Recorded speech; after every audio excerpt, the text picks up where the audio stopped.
Si alguien quiere interferir, digamos, puede alzar la mano o puede escribir en el chat, así no hay problemas de audición. ¿Les parece? Ok.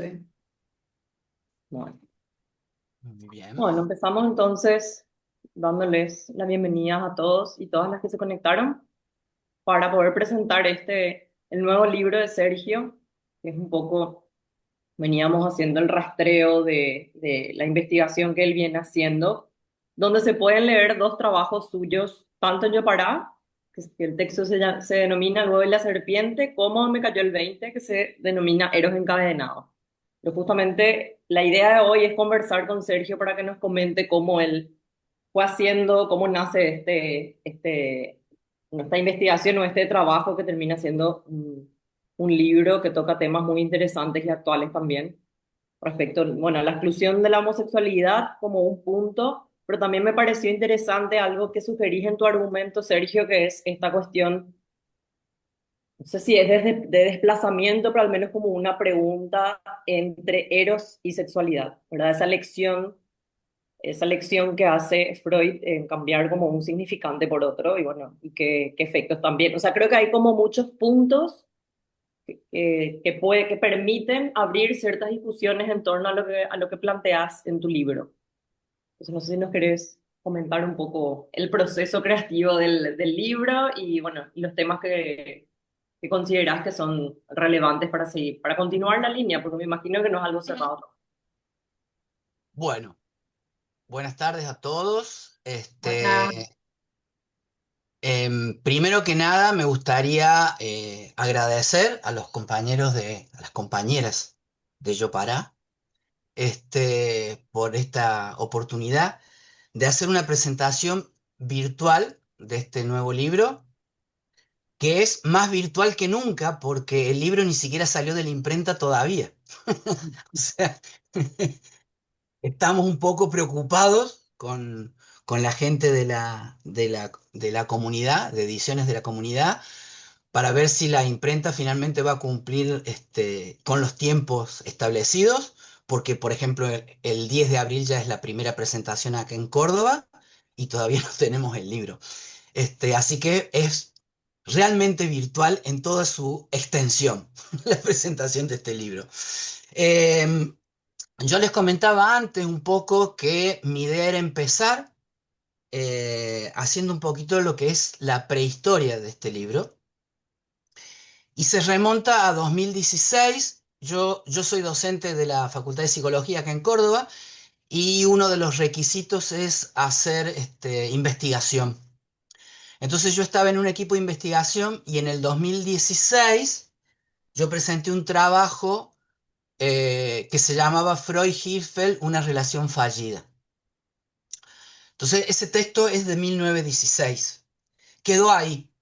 Después, en 2020, hice otro trabajo para el mismo equipo de investigación que se llamaba Silenciar al apestado, apuntes sobre la segregación, que tenía tres partes y que la segunda parte se llamaba El otro giro del 20, ¿sí?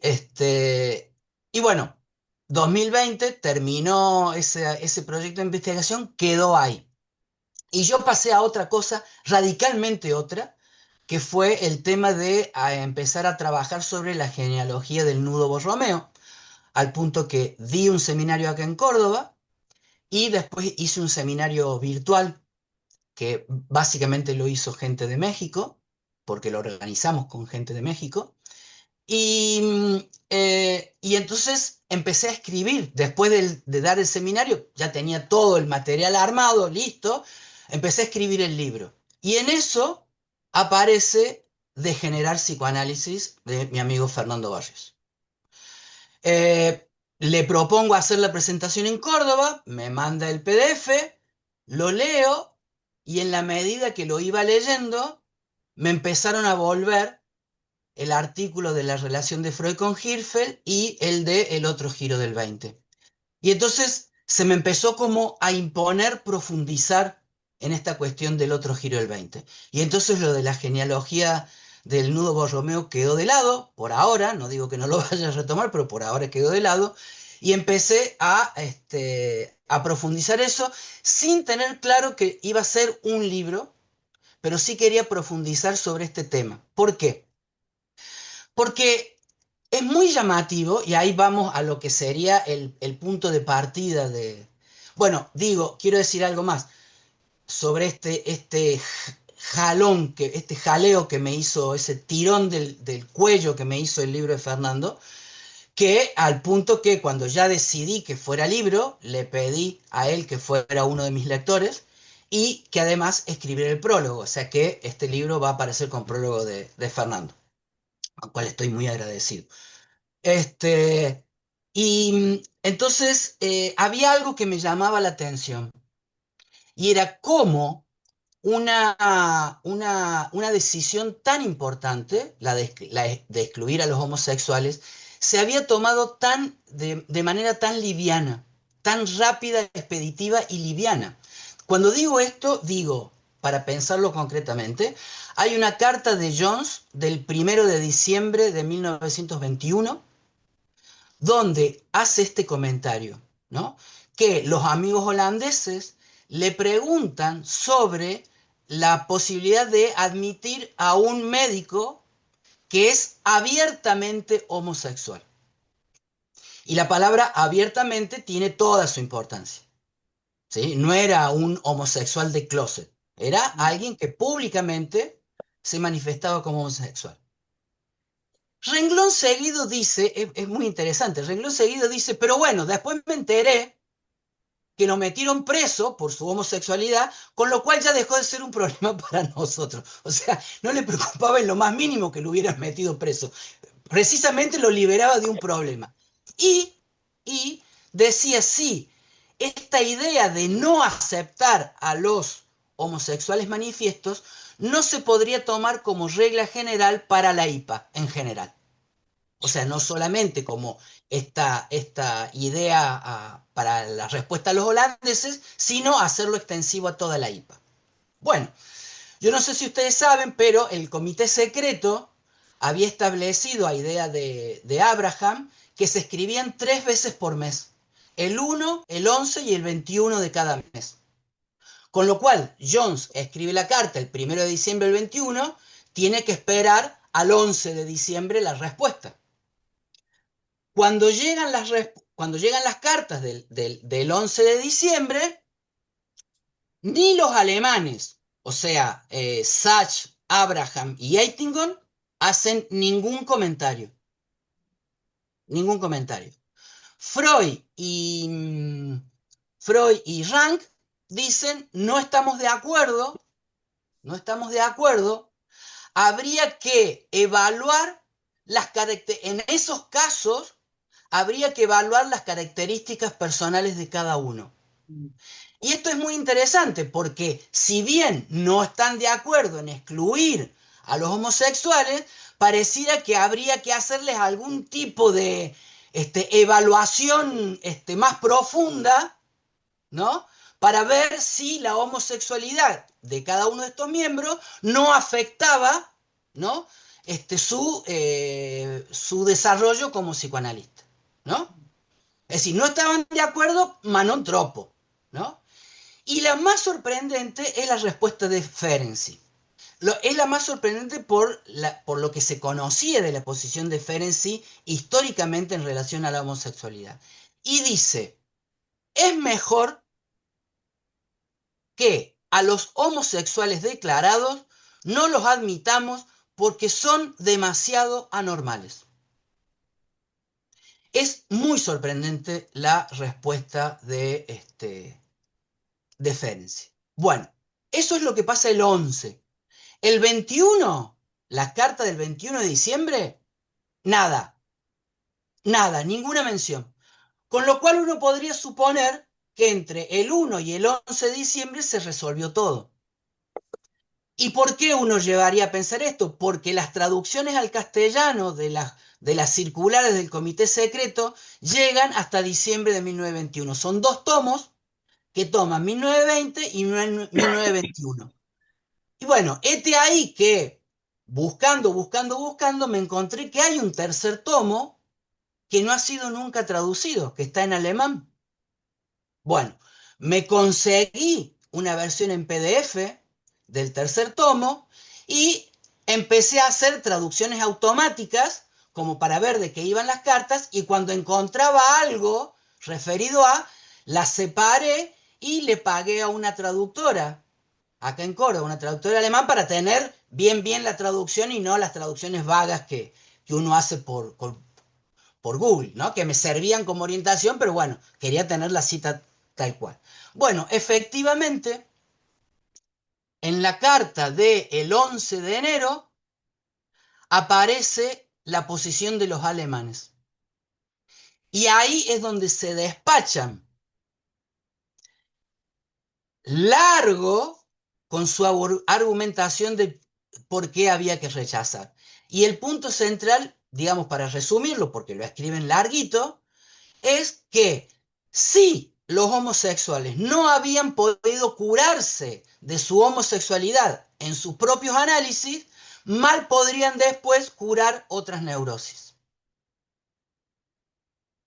Bien, lo más sorprendente llega el 21 de enero.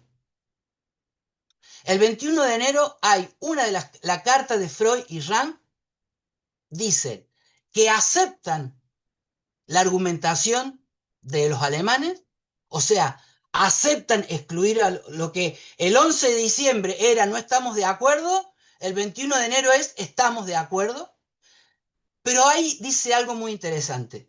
Pero no hagamos de esto una ley.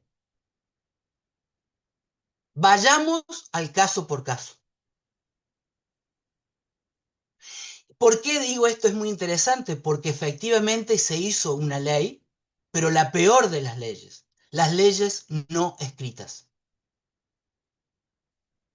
Nunca se escribió, no está en ningún estatuto. Pero sin embargo funcionó así. Y a partir de ahí sí que nunca más se volvió a discutir. Es decir, en 2 meses, en 4 o 5 cartas, se resolvió la exclusión de los homosexuales. Y entonces, a mí, lo que me surgió fue, ¿cómo fue que fue tan fácil tomar esta decisión? No habría dentro de la misma doctrina, dentro del mismo pensamiento freudiano, vamos a decirlo así para no hablar de teoría psicoanalítica, dentro del mismo pensamiento freudiano, que de alguna manera era el pensamiento rector, ¿no? ¿No habría algo que empujara al psicoanálisis a la heteronormatividad? Algo doctrinal, por decirlo de alguna manera, para que entonces esto, no digo, a ver, no lo mencioné, o sí, esto ocurrió en diciembre de 1921.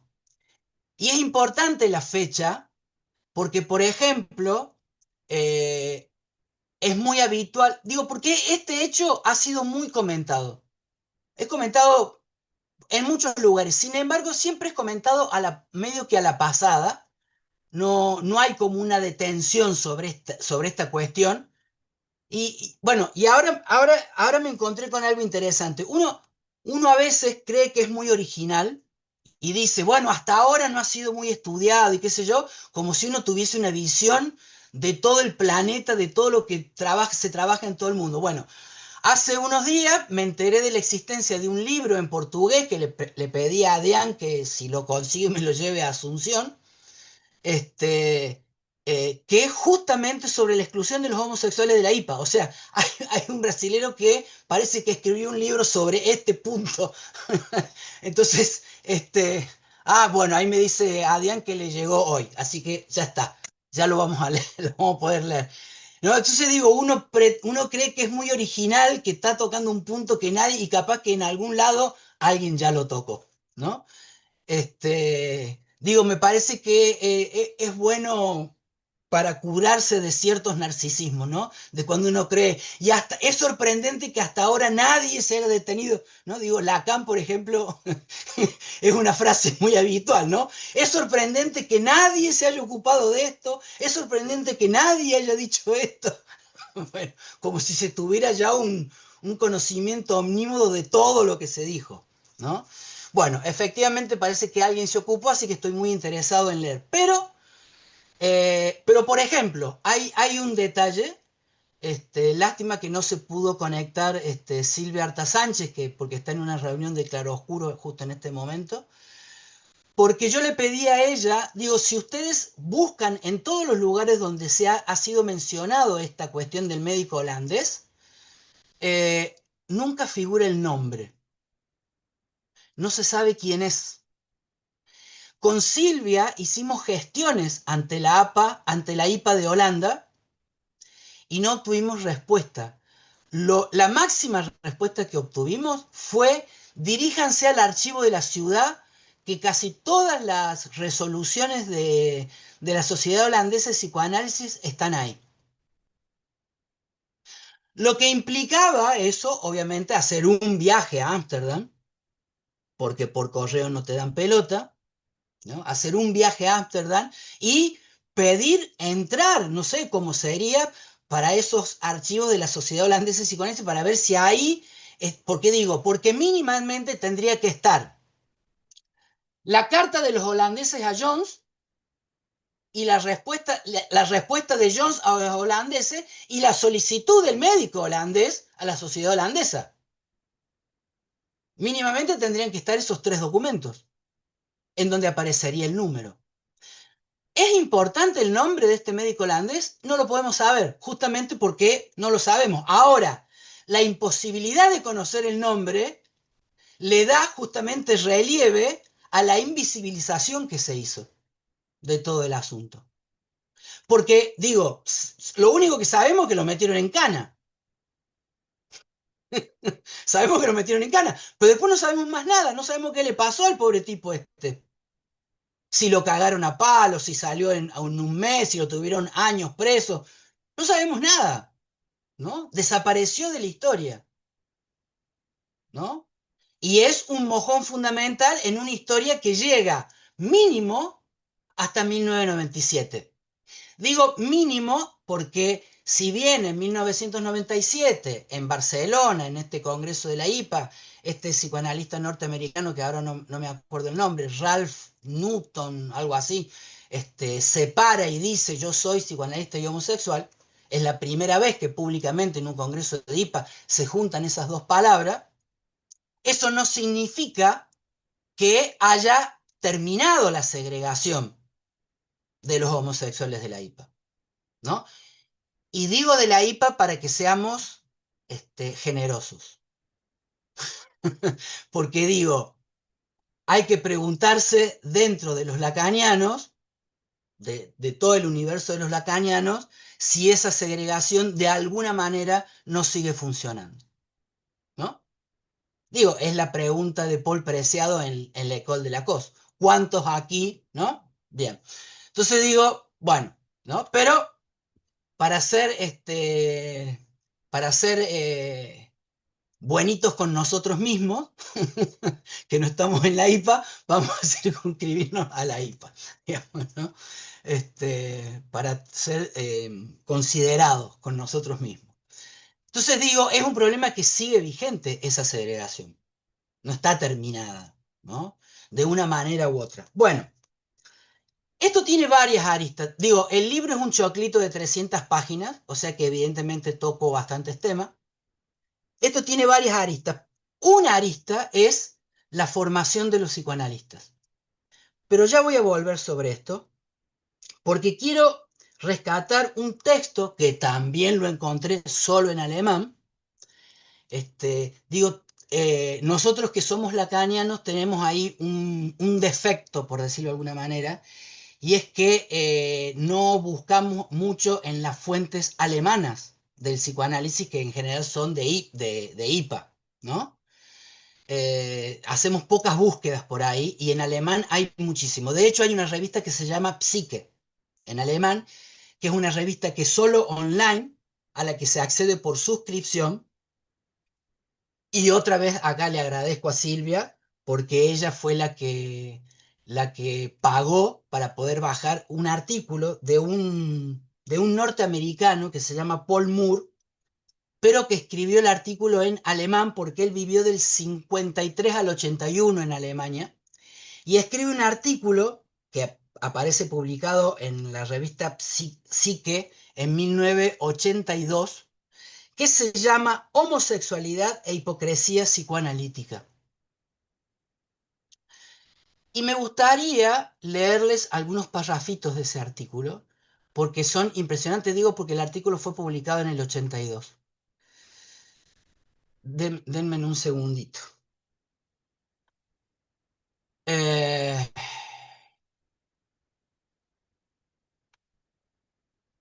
bueno, Paul Moore toma también al caso del médico holandés, ¿no? Y va a cuestiones más actuales. Dice en un párrafo: cuando viví en Alemania hace unos años, de 1951 a 1981, seguí con interés una controversia en el Instituto Psicoanalítico de Gießen. Supongamos que se pronuncia así, se escribe Giesen. Gießen. La sociedad psicoanalítica había aceptado como candidato a un joven médico que no ocultaba su homosexualidad. Cuando esto se supo, se produjo tal revuelo en la Asociación Psicoanalítica Alemana que acudió a la Asociación Psicoanalítica Internacional en busca de consejo. Esto llevó a la Asociación Alemana a revocar la decisión de Gießen en 1984. ¿Se dan cuenta, no? Un médico fue aceptado y después lo expulsan por consejo de la IPA. Estamos hablando de 1984. Bueno, después Paul Moore le hace una entrevista a Robert Wallerstein, que era el presidente de IPA en ese momento. ¿Qué dice Wallerstein o Wallerstein? Ni los estatutos de la Asociación Psicoanalítica Americana ni de la Asociación Psicoanalítica Internacional excluyen a los homosexuales de solicitar formación. Sin embargo, no he leído los estatutos locales de las sociedades miembros de la internacional, a excepción de las americanas, ¿no? O sea, como diciendo, bueno, no sé, yo sé que acá no sé los otros.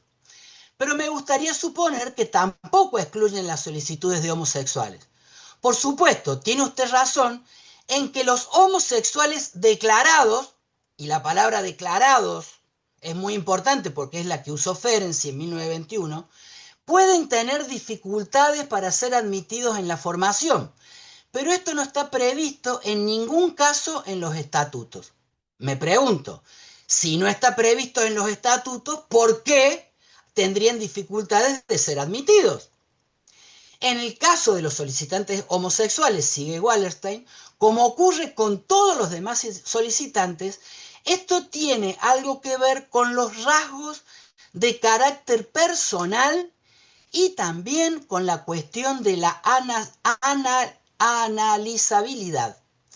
El mismo criterio debía aplicarse a los solicitantes homosexuales y heterosexuales, es decir, que ningún aspecto de las funciones mentales forme parte de ellos. Por supuesto, la sexualidad también queda fuera de la reflexión analítica para que pueda entenderse su lugar en el desarrollo psicológico general y en la vida de una persona. No digo que las valoraciones de los comités de admisión a este respecto sean siempre correctas o estén libres de tendencias subyacentes, pero sí digo que esto no se basa en las normas de los estatutos. Sigue el artículo de Moore, otro párrafo. Una encuesta relacionada realizada en 1983 y publicada en la misma revista en el año 1985 en institutos de formación de la República Federal, Alemania, sobre la admisión de homosexuales, resumió sus resultados en la fórmula: en principio sí, pero solo un instituto, el del Düsseldorf, declaró que realmente es así, practicado en todas partes. No permitimos que los homosexuales ingresen en nuestro instituto. En algunos casos, ahora, La cuestión es, ya voy a leer algunos parrafitos más porque no tiene desperdicio este artículo. Ahora, la cuestión es, a partir de la exclusión de los homosexuales declarados, ¿eso significa que no entraron homosexuales a la IPA? ¿Que no entraron a formarse como analistas? No. ¿Por qué? Porque justamente la palabra declarados es de capital importancia. Entonces, ahí se establece una cuestión que es con los no declarados. Y ahí pasan dos cosas. Una, que el candidato no hable en su análisis didáctico de su homosexualidad. O dos, que sí hable y establezcan un pacto de complicidad entre el analista didacta y el analista candidato para que en el momento de ser admitido el analista didacta no diga nada sobre la homosexualidad del candidato. En un caso o en el otro, la pregunta es, ¿hasta dónde llegan esos análisis didácticos entonces? ¿No?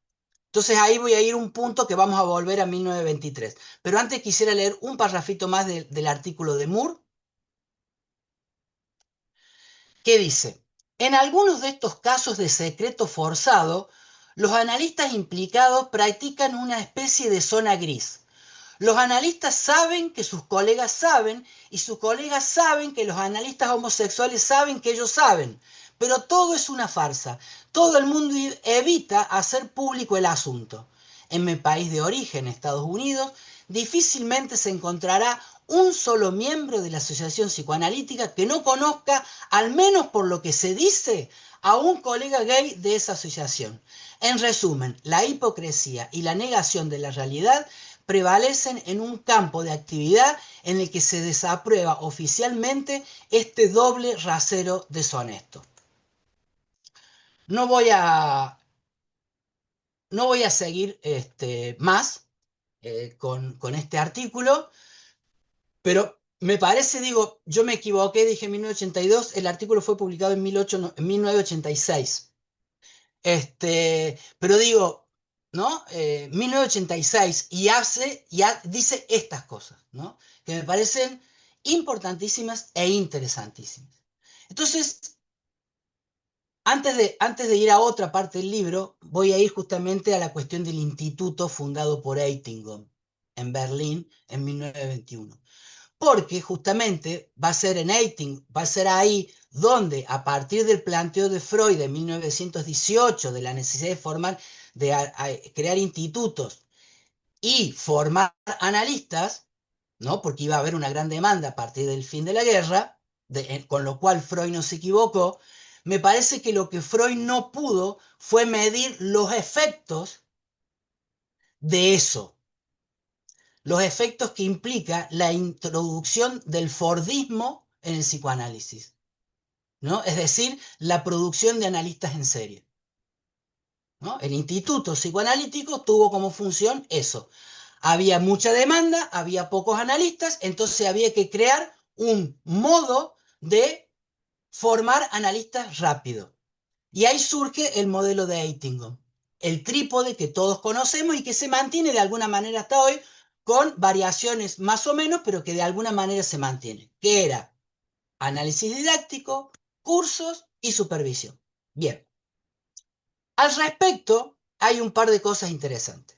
La primera cuestión interesante es que el primer analista, digo, todos sabemos por diversos artículos de Freud, que Freud siempre planteó que lo más importante para un analista es haber pasado por un análisis personal, que no lo llama didáctico, ¿sí? Lo llama análisis personal. Esa es la postura de Freud siempre, siempre.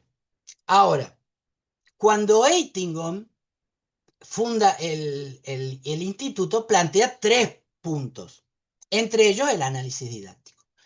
Hay al respecto un intercambio de cartas entre Eitingon y Freud donde tienen una discusión porque no se ponen de acuerdo sobre esta cuestión. ¿Cuál es la cuestión? ¿Qué lugar ocupaba en el trípode el análisis didáctico? Para Eitingon, primero estaba la formación teórica. En la carta dice, hay que colmar de cursos a los candidatos. Cuando uno se imagina algo colmado es que ya no entra más, ¿no? Algo está colmado, ya no entra más nada, o sea, curso teórico. Y dice, después de estar colmado de cursos, haríamos el didáctico, para que entonces el candidato ya sepa a lo que se expone. Y ahí menciona ese análisis didáctico como análisis pasivo. Y después vendría ya la supervisión. Freud le responde que no está de acuerdo en lo más mínimo. Y dice, lo digo así a la ligera porque es una carta larga, es de 1923, es en 1923 esta discusión, en donde le dice que primero dice, no es conveniente que un candidato sepa nada de teoría. No es conveniente, dice, que sepa nada de teoría. Y después dice, es muy importante el análisis personal porque es ahí donde se caen las máscaras. Y entonces, ahí nos vamos a encontrar si el análisis tiene un efecto disuasorio o no. ¿Disuasorio sobre qué? Sobre el deseo de ser analista. Porque dice, muchas veces hemos comprobado que bajo la máscara de un deseo de ser analista y por eso entrar al análisis didáctico, nos hemos dado cuenta que en definitiva lo único que esa persona quería era hacer un análisis. O sea, que le da un lugar tan importante a ese análisis personal como el de que tenga un efecto disuasorio para querer ser analista. ¿No? Es decir, están en las antípodas. Eitingon pone el punto principal en el saber, Freud en la transferencia. ¿No? Digo, con el Fordismo entra de alguna manera el discurso universitario en IPA, ¿no? Independientemente de que estemos hablando de que todavía no se hablaba de discurso universitario, pero digo, lo que ya entendemos a partir del 17 con Lacan de lo que es el discurso universitario, en ese Fordismo del Instituto de Berlín, ya entra a funcionar el discurso universitario. ¿Por qué? Porque entran cursos. Y una genialidad del Instituto este de Berlín es que el primer analista didacta es Sachs. Y Sachs nunca se analizó. O sea, ¿no? Es una genialidad, porque Freud, digo, rompió las pelotas hasta el infinito de que lo más importante era el análisis personal y el primer analista didacta es Sachs. ¿Por qué traigo todo esto? Porque Sachs no solo era el primer analista didacta, sino que también era el que impartía cursos. Y Sachs, en 1923, publica un texto que no me acuerdo bien, pero creo que se llama El mecanismo de las perversiones o algo así. Y ahí escribe una frase que yo la escuché en los pasillos de la facultad sin saber que pertenecía a Sachs y que según me han comentado alguna gente de la UBA, sigue circulando en los pasillos de la UBA. Y es esta. Los perversos no demandan análisis porque son egosintónicos con su síntoma. En cambio, los neuróticos son egodistónicos con su síntoma. Yo nunca supe que esa frase pertenecía a Sachs, pero pertenece a él. Él, analista didacta, él, impartidor de cursos. Ahora, ¿a quién se le ocurrió sumar a los homosexuales junto con asesinos, violadores, genízaros, ateos, enanos de circo, mujeres barbudas, es decir, con todas las anormalidades juntas? ¿De dónde sale este punto de ubicar a los homosexuales con todos los perversos? ¿No? Con todas las perversiones habidas y por haber, ¿no? Digo que esto es algo que señala Tammy Ayush, ¿no? ¿Cómo es que la perversión parece ser un universal cuando en su seno aloja una heterogeneidad impresionante? ¿Cómo puede entrar dentro de la misma categoría perverso una heterogeneidad tan grande? ¿No? Bueno, entonces ahí es donde viene mi cuestión de empezar a pensar sobre si no hay algo doctrinal que empuja a esto, ¿no? Y entonces, obviamente, hay que volver a tres ensayos. Hay que volver a tres ensayos, que es el texto señero, digamos, de todo esto, ¿no? Pero uno podría inclusive dar un pasito atrás a 1898 con el texto de la etiología, la sexualidad en la etiología de las neurosis, donde Freud va a hablar de dos cosas, dos casos. Uno, el de la masturbación, y otro, el de una neurosis femenina, el caso de una mujer. Bueno, lo que dice sobre el tema de la masturbación es muy interesante porque yo nunca había leído eso en Freud y de hecho ese texto lo había leído muchas veces, sin embargo nunca había reparado en lo que él dice ahí sobre el tratamiento de la masturbación, pero que ya nos da una pauta acerca de lo normal y lo anormal, que no es solo una cuestión estadística, ¿no? O sea, la norma tendría que ver con lo que se repite más veces, ¿no? Sino lo anormal y lo anormal ligado a la cuestión del exceso. Si yo me masturbo una o dos veces por semana, no pasa nada, no es problemático. Pero si yo me masturbo todos los días, ahí estamos ante la presencia de otro problemita. La noción de exceso, ¿sí?, va a ser bastante importante para después lo que él va desarrollando en los tres ensayos. Porque justamente el capítulo de los desvíos sexuales, prefiero traducir aberrum por desvío y no por aberraciones, ¿sí? La palabra aberrum tiene varios sentidos. Aberración es uno, desvío es otro. Prefiero desvío porque incluso en la lógica de cómo ha sido traducido el texto, es más coherente. Si ustedes abren el texto, dice las aberraciones sexuales e inmediatamente dice desvío con respecto al objeto, desvío con respecto al fin. Es decir, la palabra aberrum admite también el sentido de desvío. Me gusta más desvío.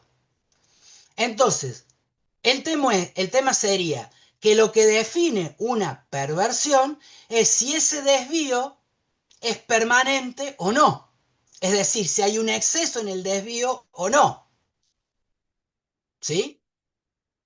Es decir, ¿por qué? Porque justamente si hay un reemplazo de forma permanente del objeto, ese desvío denota una perversión.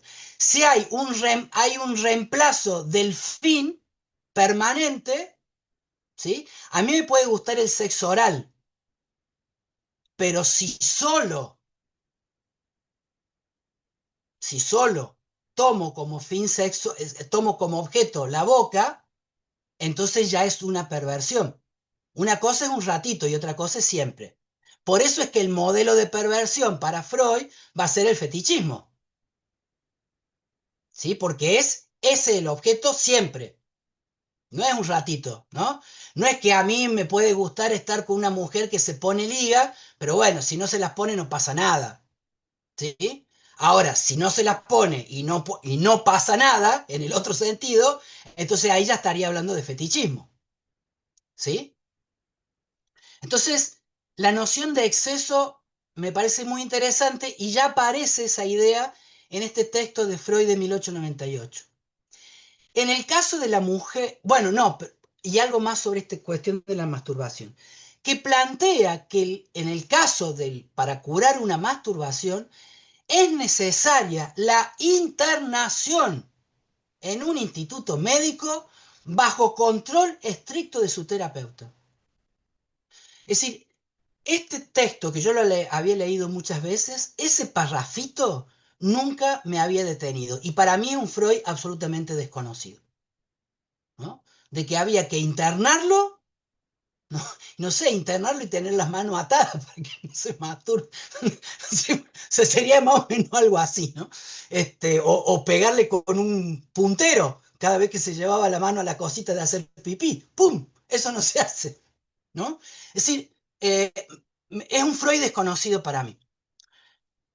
Con respecto a la mujer, habla de un caso de una mujer que justamente se interna en estos especies de antepasados, antecesores de los spa, que eran estos lugares donde se hacían curas acuáticas, ¿no? Estos piletones, las curas no sé cuánto, la hidroterapia, ¿no?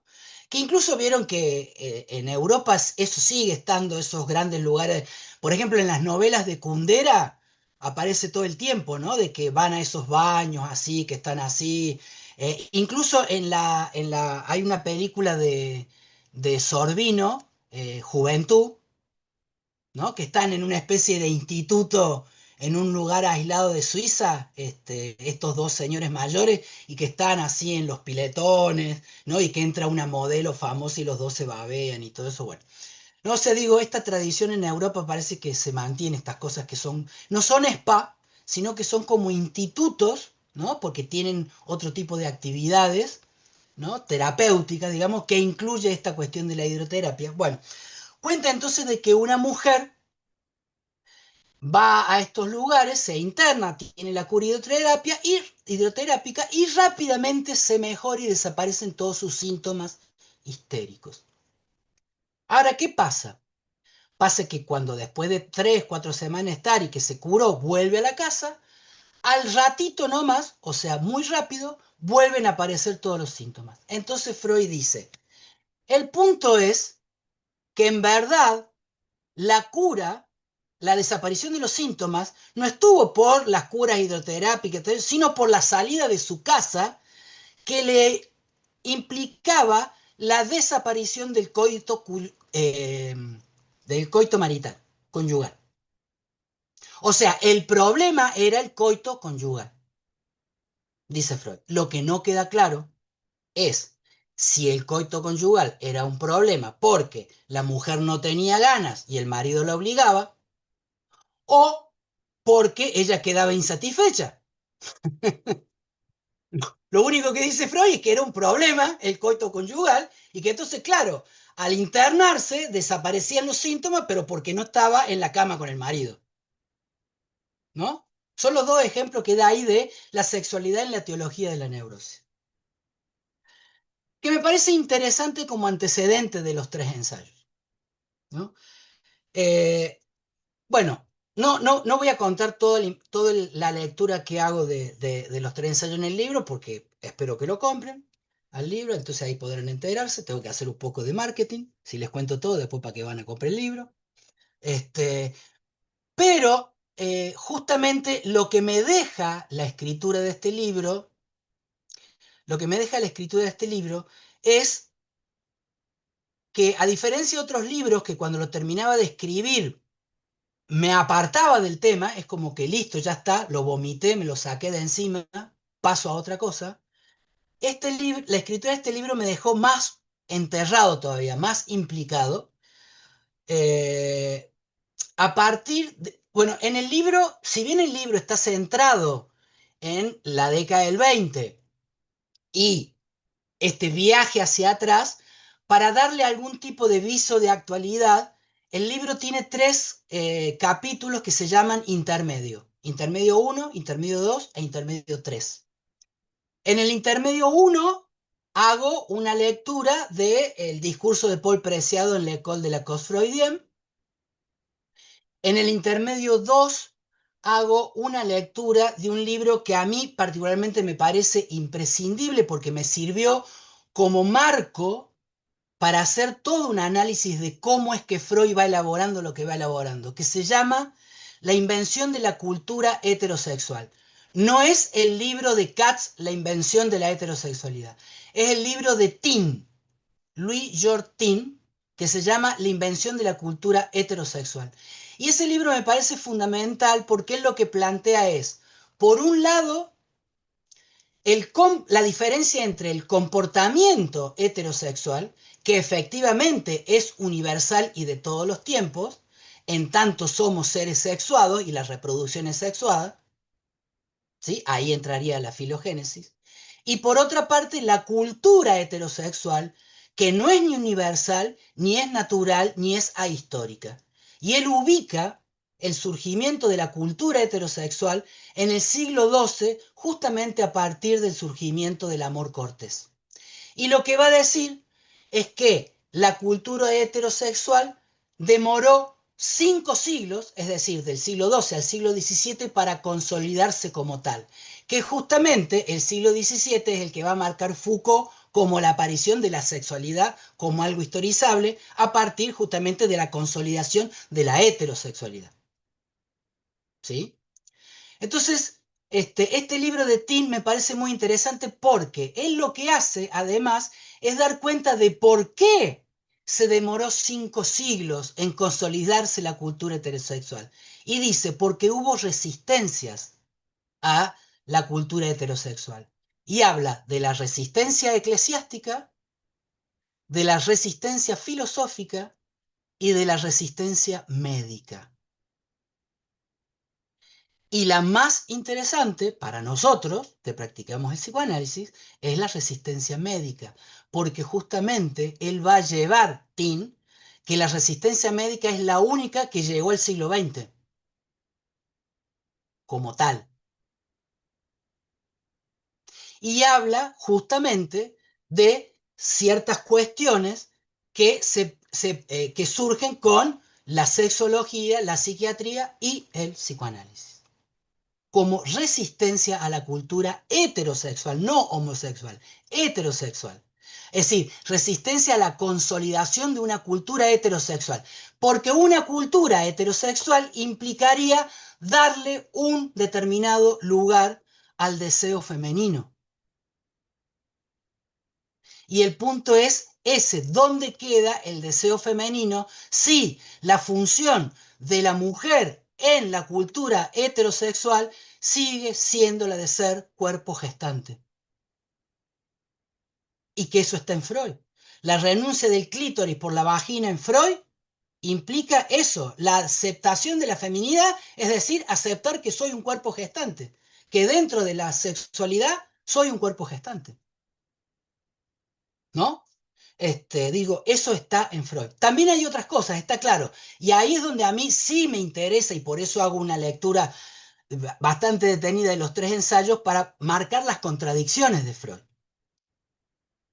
Las contradicciones de Freud. Y por eso es que lo que más me interesa es lo que se viene ahora, después de que publiqué el libro y que estoy leyendo ahora, que es que este libro de este belga y este holandés, que trabajan sobre la primera edición de los 3 ensayos, la de 1905, plantea unas cuestiones que dice, o sea, para nosotros, a pesar, lo decía antes de que empezáramos la presentación cuando hablaba con los compañeros de Yopara, si bien Strachey hace todas las consideraciones en 3 ensayos de agregado de 1910, de 1915, de 1924, esto fue sacado en 1910. Bueno, si bien es posible seguir todo ese mapa, cuando uno lo lee al texto de corrido, en verdad está leyendo la versión de 1924. Es decir, queda instalado de que la versión de 1924 sería la más completa. ¿Sí? Se le han ido agregando cosas, se han ido modificando y por lo tanto la última edición es la más completa. Entonces dice, el problema es que eso nos impide ver que hay rupturas epistemológicas entre una edición y la otra. Entonces, una de las primeras cosas que dice es, 3 ensayos en 1905 es el último libro de Freud en donde el modelo es la histeria. Después de 1905, que además coincide con el año de la publicación del caso Dora, el modelo va a ser la neurosis obsesiva. Deja de ser la histeria. Ese es un detalle interesante. Es el último texto en donde el modelo es la histeria. Dicen, esto es lo primero. Y lo segundo y que me parece mucho más importante, es que estas contradicciones que nosotros vemos, entre otras cosas, son contradicciones justamente por las diferentes ediciones. La edición de 1905 efectivamente es la de una sexualidad sin objeto, la pulsión no tiene objeto, es una teoría sexual que no hay un objeto difásico, es decir, un objeto infantil y un objeto adulto, porque no hay objeto, ¿sí? En todo caso, hay una aparición de objeto a partir de la pubertad, pero no hay, es decir, la aparición de un objeto infantil aparece después de 1910 en los tres ensayos, y que son producto de la discusión con Jung que se dan a partir de 1907 y que esa discusión con Jung aparece condensada en Introducción del Narcisismo. Si ustedes leen Introducción del Narcisismo, que aparte se refiere explícitamente a Jung, pero si lo leen con las cartas de Jung hasta que rompe Freud con Jung, van a ver que toda esa discusión que está plasmada en las cartas aparece condensada en Introducción del Narcisismo y que lo lleva a Freud a hacer todas las modificaciones que le va haciendo a tres ensayos hasta la versión de 1915. ¿Sí? Después está el giro del 20 y las modificaciones que le va a hacer a partir de giro del 20. Pero aquí hay algo muy interesante. Y es que todas las modificaciones que Freud introduce a partir del giro del 20 van en dirección contraria a la decisión de 1921 de excluir a los homosexuales. Es una cosa muy loca. ¿Por qué? Porque empieza a retomar las tesis de Hirschfeld. Primero, si ustedes leen las notas al pie, Hirschfeld reaparece en 1920. En las notas al pie de tres ensayos, reaparece Hirschfeld. En las notas al pie de tres ensayos. Pero después, en el caso de la joven homosexual y en el yo y el ello, aparecen sin ser mencionados las tesis de Hirschfeld. En el yo y el hecho, en el yo y el ello, básicamente cuando enuncia el tema del Edipo completo, ¿no? Tenemos una punta el Edipo positivo, en la otra punta el Edipo negativo y en el medio los intermedios que son infinitos. Y dice, no existe ningún caso que sea 100% Edipo positivo o 100% Edipo negativo. ¿Por qué? Porque se basa en la bisexualidad. Como todos somos bisexuales de manera originaria, de punto de partida, vamos desarrollando nuestra sexualidad en grados intermedios entre la heterosexualidad y la homosexualidad. Los intermedios sexuales de los que habla Hirschfeld. Y en el caso de la joven homosexual, habla de las diferentes cuestiones que hay que tomar en cuenta para dar cuenta de la heterosexualidad y la homosexualidad, entre la que habla de los caracteres sexuales secundarios, las disposiciones sociales, esto, lo otro. Va elaborando varios puntos en donde están incluidas las tesis de Hirschfeld. Es decir, es muy curioso cómo en el mismo momento en que se está rechazando el ingreso a los homosexuales, Freud empieza a revalorizar las tesis de Hirschfeld que habían sido absolutamente dejadas de lado en 1911 cuando Hirschfeld se va de la IPA por la pelea que tiene con Jung y que la reacción de Freud por la transferencia que tenía con Jung, ¿sí? Es, no importa, susceptible homosexual, ¿no? ¿No? Lo menciona así como susceptible homosexual, no perdemos nada, ¿no? Sin embargo, el mismo día le escribe una carta al mismo Hirschfeld diciéndole, espero que su salida no interfiera en nuestra relación de amistad, ¿no? Bueno. Eh, entonces, digo, como síntesis de esto, me parece que ya con esto cierro, más allá de que el libro toma otras cuestiones, bueno, decía el libro de Tin, el tercer intermedio es el análisis de un libro de Tamia Ayub, Cuerpo, Subjetividad, y no me acuerdo el tercer nombre del libro, que salió acá en Buenos Aires por Letra Viva, donde es como para darle una cierta actualidad a toda esta investigación que yo hago de los orígenes, digamos, de los primeros años del psicoanálisis, de los primeros 20 años. Este, y, y como cierre, digo, lo que yo encuentro a nivel doctrinario que permitió esta toma de decisión tan ligera son dos elementos. Por un lado, la bisexualidad originaria, que terminó siendo como un salvavidas de plomo, ¿no? Porque efectivamente, cuando en 1900 Freud toma la bisexualidad originaria, le permite diferenciarse de los psiquiatras de la época, de Krafft-Ebing fundamentalmente, ¿sí? E incluso ay, de Havelock Ellis, ¿sí? Se diferencia de ellos dos, en donde la bisexualidad forma parte de la desviación y Freud lo toma como originaria.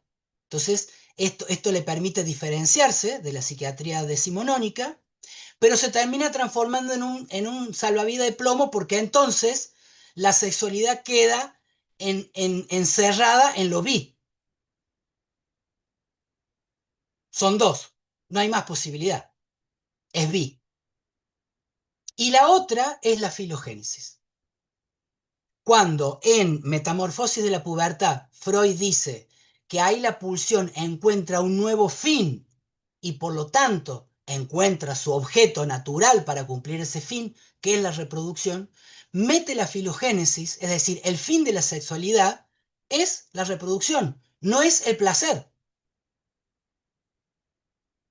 ¿no? O sea, no se coge para pasarla bien, se coge para reproducir. Y ahí entonces otra vez entra la noción de exceso. Si yo cojo mucho y no para tener hijos, entonces estoy ante ahí está, gracias. Géneros, cuerpos y placeres, perversiones psicoanalíticas de Michel Foucault, así es el libro de Tamí. Entonces digo, si cojo mucho y no para reproducirme, estoy ante la presencia de una desviación. Y esto es muy importante. En 1917, Alfred Adler hace un llamamiento político de que era necesario clasificar a la heterosexualidad como normal. 1917. Todavía la palabra heterosexualidad era considerada un desvío, era considerada una perversión, porque se decía heterosexual es aquel que si bien toma un objeto del sexo opuesto, lo hace por el puro placer de coger, del coito, no en función del fin de la pulsión sexual que es la reproducción. Y en 1923, un diccionario médico inglés, en el libro está consignado cuál es, pero ahora no me voy a acordar el nombre, todavía ahí figura heterosexualidad, desviación sexual que toma el sexo solamente por el puro placer. Es decir, hasta 1923 todavía la heterosexualidad era considerada una desviación, ¿no? Es decir, que la noción de exceso, no de exceso, que es el libro de Millot, exceso, es importantísimo porque la norma, entonces, no tiene que ver tanto con la estadística de lo que más se repite, sino con esta cuestión de el exceso y el equilibrio. Una pajita de vez en cuando no le hace mal a ninguno, pero si ya me masturbo mucho, estamos en problemas. Si tengo relaciones con mi mujer para tener hijos, no hay ningún problema. Pero si es solamente por placer, estamos en problemas. Es decir, y ahí se entiende un poco esta noción freudiana del eros platónico, en donde toma la figura del auriga, ¿no? Que maneja los caballos y lleva de la pasión a la razón. Y entonces con esto cierro con lo que Freud escribe en el capítulo 4 de Psicología de las Masas y Análisis del Yo, la frase que nosotros sabemos tomar como tan importante que Lacan la toma haciéndole decir a Freud algo que no dice. ¿Por qué? Porque la recorta. La frase de Freud es esta de primero retrocedemos en las palabras y se termina cediendo en las cosas. Lo que Freud está diciendo se está refiriendo a la palabra eros. Y entonces es muy importante ahí no recortar que se está refiriendo a la palabra eros. Porque él dice, yo elijo la palabra sexualidad. Podría haber tomado eros que para todo el mundo le parece como más aceptable y haberme evitado ningún problema, haberme evitado muchos problemas. Pero quien cede en las palabras después cede en la cosa misma. Por eso elijo seguir hablando de sexualidad. Ahora, si yo elijo seguir hablando de sexualidad, es porque la noción de sexualidad está ligada a la ciencia. Es muy difícil pensar la sexualidad por fuera de los marcos de la ciencia. En cambio, Eros es inapresable por la ciencia. Eros es un daimon caprichoso. Había una propaganda acá de un aperitivo, Gancia, en donde estaban en una fiesta, en una terraza, y todos tomando gancia, obviamente, porque era la propaganda de esa bebida, y entonces aparece el angelito culón, Eros, con su carcaj con flechas y empieza a tirar flechas. Y al que le caía, le caía. Al que le caía la flecha, le caía. No había una orientación sexual de elección de objeto. Era caprichoso. Eros era un demon caprichoso.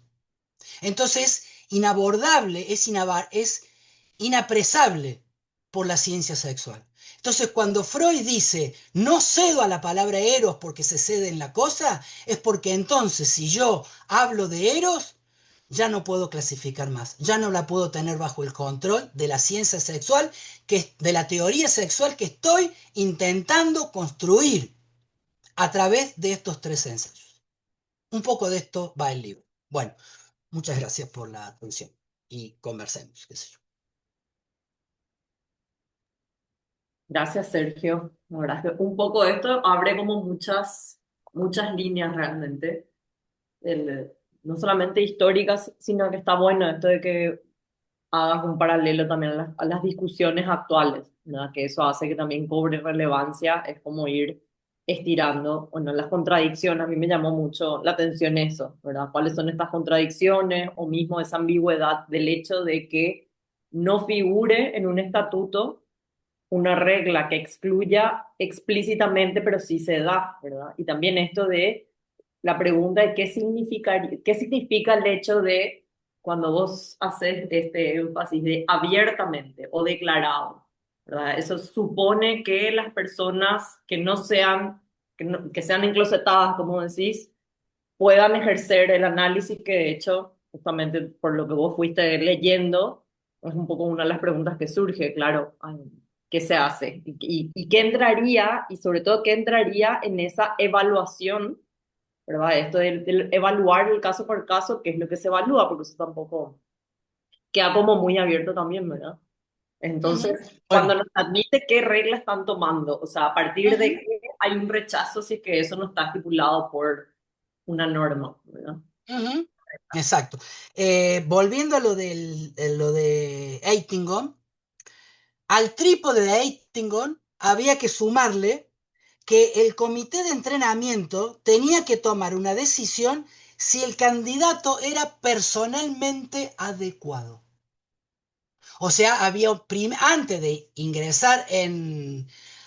ingresar en el trípode, habría como una entrevistas de admisión, por decirlo de alguna manera, en donde ese comité tenía que decidir si ese candidato era personalmente adecuado. ¿Qué significa personalmente adecuado? Es tan abstracto que quedaba a discreción del comité. Pero obviamente, si a algún candidato se le llegaba a escapar alguna plumita y era percibido, chau. Fer, Bueno, primero que nada, agradecerle a Sergio el libro, me parece súper, súper importante, la investigación así rigurosísima. Eh, y capaz que lo que me gustaría como decir es algo más de orden un poquito más testimonial, en el sentido de que, bueno, soy una de esas personas que vivió bajo esa regla no explicitada y que hizo su análisis en el marco de la IPA durante muchos, muchos años, pero pensar ahora, retrospectivamente, pensar lo que implica para alguien analizarse sabiendo, sin que eso haya sido dicho, que lo más probable es que nunca vaya a poder ingresar a esa institución. En todo caso, podrá practicar el psicoanálisis, pero de una manera como Laica. digamos, sí, sí, sí, sí, ¿no? Sí o sí del lado de la transgresión. No había otra posibilidad, ¿no? Este, eso, porque, porque en realidad sería muy extraño pensar que, ¿por qué no habría deseo de practicar el análisis en gente no heterosexual? Así que sería muy raro que la baja presencia de gente que se diga no heterosexual tenga que ver con una ausencia de deseo, ¿no? Pero pienso en cómo a veces el psicoanálisis tiene sin darse cuenta, como un sesgo un poco idealista, histórico y apolítico de las cosas y se descuida cómo el deseo es algo que se produce, ¿no? Que se produce o que se inhibe o que se inhabilita también desde ese lado, ¿no? Mira, al respecto hay algo interesante y es una carta de Freud a Flies en octubre de 1897, que es cuando hace aparecer el complejo de Edipo, formulado casi en su forma canónica, y en donde dice, me he dado cuenta que esto es un suceso universal en todas las personas. ¿Por qué me parece muy importante? Porque cuando mete la universalidad, mete la ahistoricidad y mete la naturalidad. Y digo, entonces, el complejo de Edipo es ahistórico, es natural y es universal. Y además es una matriz de heterosexualización y de Exactamente, claro. heteronormatividad. Es la heteronormatividad por excelencia, ¿no? Es como ¿vieron el lado oscuro de la tapa del álbum de Pink Floyd?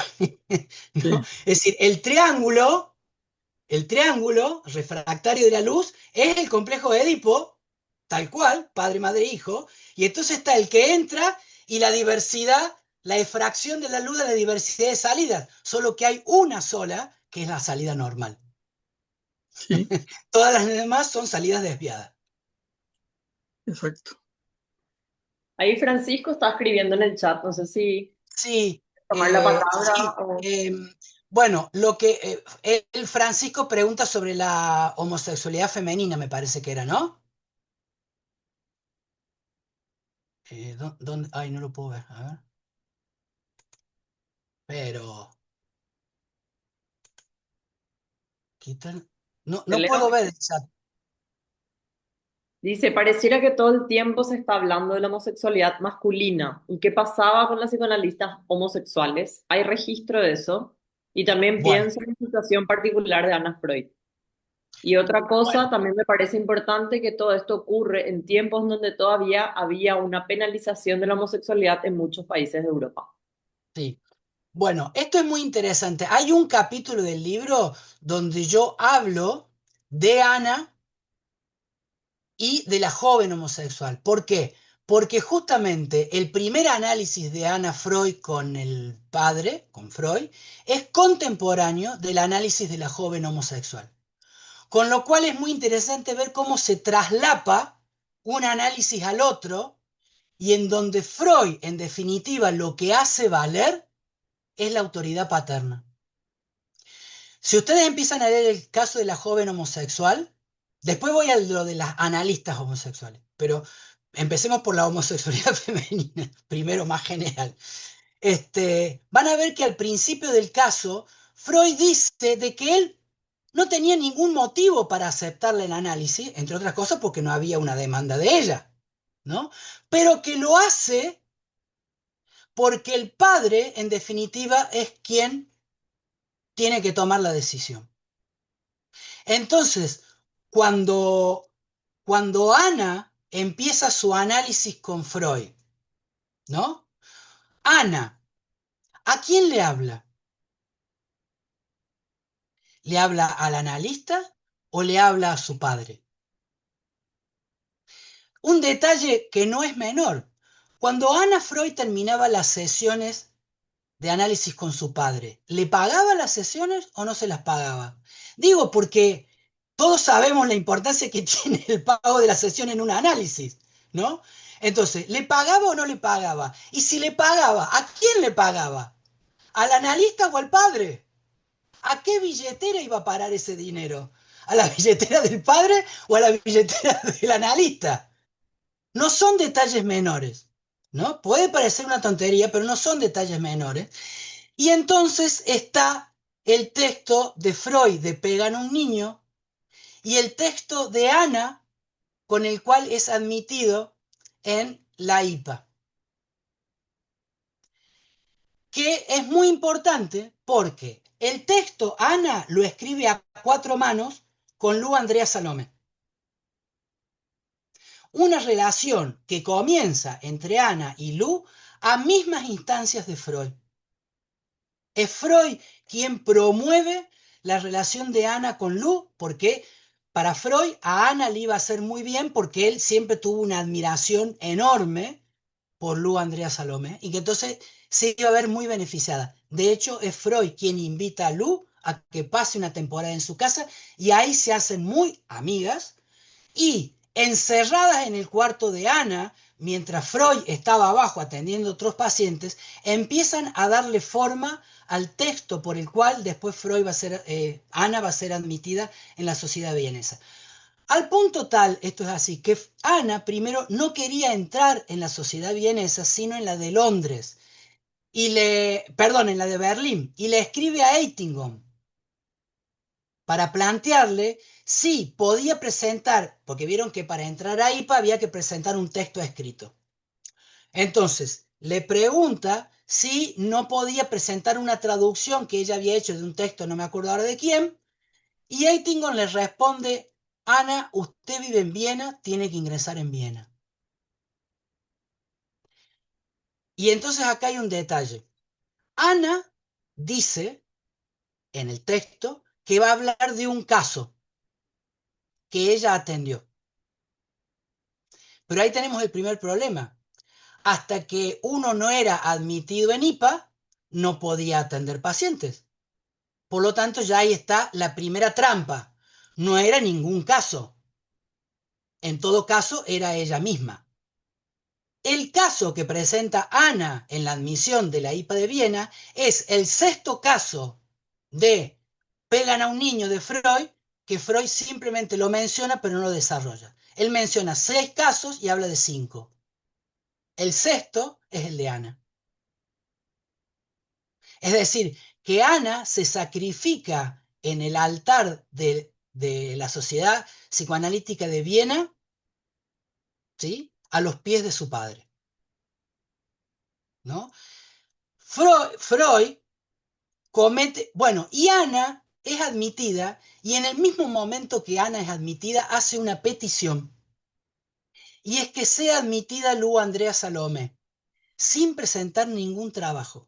Es decir, hay una violación de todos los estatutos de IPA, tanto en la admisión de Ana, porque Ana no era médica y todavía regía que había que ser médica, como en la admisión de Lu, que ni siquiera estuvo presente, ni siquiera presentó un trabajo, simplemente la dejaron entrar a petición de Ana.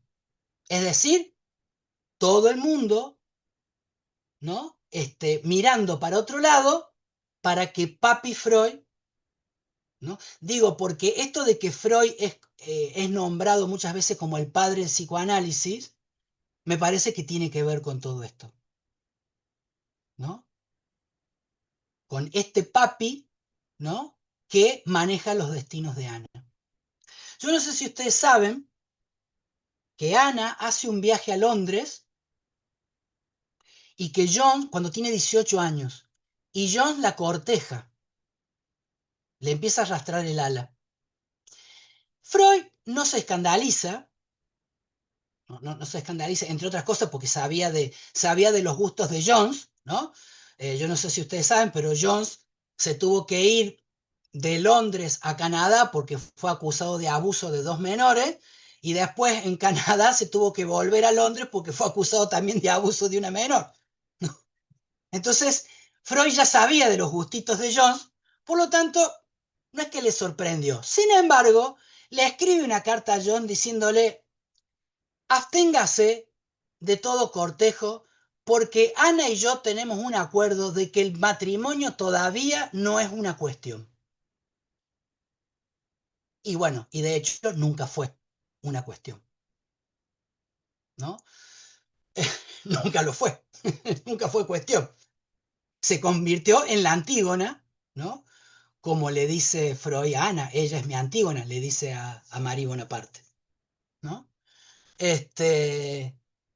Entonces, digo, hay una trampa de origen, para volver a lo de la homosexualidad femenina y las analistas, y es que hay una trampa de origen de que Ana entra y todos miran para otro lado, a sabiendas de que Ana era homosexual, de que Lu practicaba la homosexualidad, o practicaba, qué sé yo, en fin, era bisexual, era libertina, pónganle el mote que quiera, pero tenía relación con mujeres también, es aceptada también Lu, ¿sí? Es decir, hacen trampa y miran para otro lado, a pesar de que ya estaba la prohibición implícita de que los homosexuales no podían entrar. Claro, ahí podemos abrir la ventana, ¿no? Estamos hablando de los homosexuales. Nunca dijimos nada de las homosexuales. En el libro yo hago un punteo de algunas analistas, mujeres, no homosexuales necesariamente, pero que hacen una visión crítica de la postura de Freud acerca de la sexualidad femenina. Jean Le Gros, Melanie Klein, tomo tres, no me acuerdo ahora los nombres de la tercera, en contraposición con la postura de Jones, porque es un librito que sacó Editorial Orme en 1960 y pico, que se llama La sexualidad femenina, y entonces hay un artículo de Jones sobre la sexualidad femenina, y después vienen todos artículos de mujeres, que algunas retoman la tesis de Jones y otros critican a Jones y a Freud, ¿no? Bueno, eso.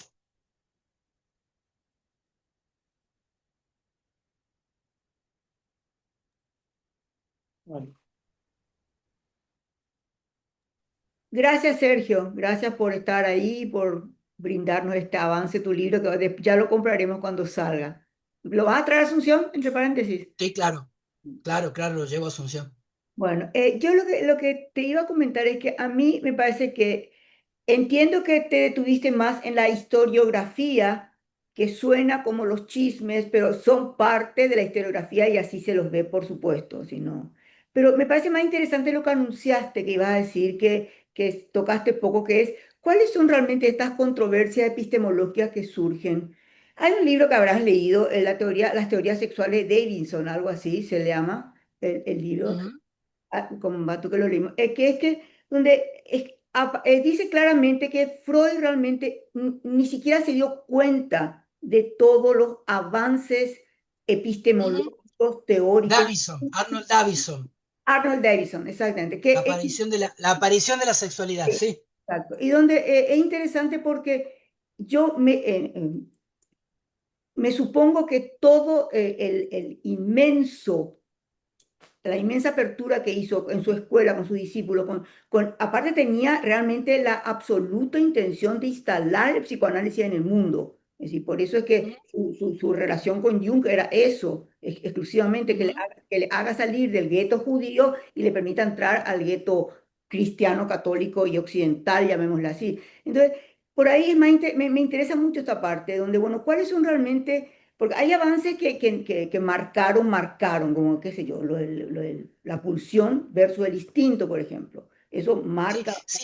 Sin embargo, Maru, el término pulsión, Krafft-Ebing lo usa. No es que el, No, el- pues el tema es no es el término. la modificación del sentido del término. A eso me refiero, claro. Eso es. Me estoy refiriendo efectivamente a ese ir más allá. Hay palabras, sexualidad finalmente, como dices tú, él saca del orden de lo científico. A él le interesaba ser científico. Lo mismo que hasta Ujú. acá le interesaba ser científico, digamos que es una... Pero digo nomás que por ahí eso me interesaría mucho, que decís que vas a seguir escribiendo, que aportaste mucho ahí ya. Sí, sí, de todas maneras digo, en el libro no me detengo en los chismes. Acá para hablar con ustedes es más interesante hablar desde lo chismoso, pero el libro sigue la cuestión teórica de los tres ensayos, ¿no? De cómo Freud va construyendo conceptos. Eso lo van a poder leer en el libro, ¿sí? Eso está ahí. El tema de cómo Freud retoma en 1920 las tesis de Hirschfeld, digo, es una cuestión teórica, lo van a poder leer. Digo, el libro no es un libro de chismes, porque si no, más allá de que coincido con Bárbara Kazan, ¿no? De que la chismografía es importantísima para hacer una, para entender ciertas cuestiones No, teóricas. no estoy diciendo Pero, etnografía, te dije que me interesa más es esa punta nomás. sí, sí, sí, sí, sí. No digo, en el libro está, la cuestión teórica está desarrollada. Digo, voy siguiendo los textos de Freud Sí, ok. puntualmente, tiempo por tiempo, año por año, o sea, hago un seguimiento de cómo Freud va modificando. Ahora, para tomar de nuevo justamente lo que vos planteas de Jung, digo, es cierto, la relación de Jung a Freud le interesa para salir del mundo judío, de que no sea una ciencia judía. Pero, como recién marqué, las discusiones con Jung le hacen modificar la teoría a Freud y hace que lo que primero Freud cuestiona en 1905, producto de la discusión con Jung, después lo tome. Lo que es criticado después lo toma. Freud habla de una bella poesía, ¿no? Habla de la sexualidad decimonónica como de una bella poesía, en donde habla de una sexualidad, ¿no? Refiriéndose a la sexualidad natural. Es más, el tema del mito del andrógino de Aristófanes, ¿no? Como bella poesía, ¿no? Este, y contra eso se levanta en 1905. Y sin embargo, después aparece una sexualidad evolutiva, ¿no? Y es producto de la discusión con Jung. Es decir, que más allá de que el interés de la relación con Jung haya sido romper el gueto judío, lo modificó a Freud. Freud No, no sale indemne sí, de estoy esa de relación. acuerdo, pero estoy de acuerdo, pero acordate que también un paso para atrás es dos pasos para adelante en Freud. O sea, que Habría que ver en este caso si fue así, cuando él porque lo... el monismo y el dualismo pulsional hay, no es simplemente nomás la diferenciación sexual. Acuérdate que cuando Jung se queda en el monismo sexual y cierra la posibilidad esta que Freud tenía de las pulsiones, entonces hay ahí todo un juego que también interesantísimo Sí, de ver también. ¿sí? Pero digo, a ver, insisto con esto porque me parece importante que eso está muy bien trabajado en este libro, ¿no? Cómo Freud termina aceptando una teoría sexual en las mismas modificaciones que va haciendo a lo largo de los tres ensayos, termina aceptando una educación evolutiva, difásica. Hay una sexualidad infantil y una sexualidad adulta. Cuando en la versión original de 1905, es decir, antes de entrar en contacto con Jung, no había una evolución de la sexualidad infantil a la adulta. Es más, todo lo contrario, lo que podríamos decir es que si nosotros podemos sostener hoy con Lacan que no hay relación sexual, es porque justamente en la sexualidad infantil lo que ocurre es que irrumpe la sexualidad infantil. Irrumpe la sexualidad infantil haciendo obstáculo a la relación sexual, porque la sexualidad infantil es sin objeto.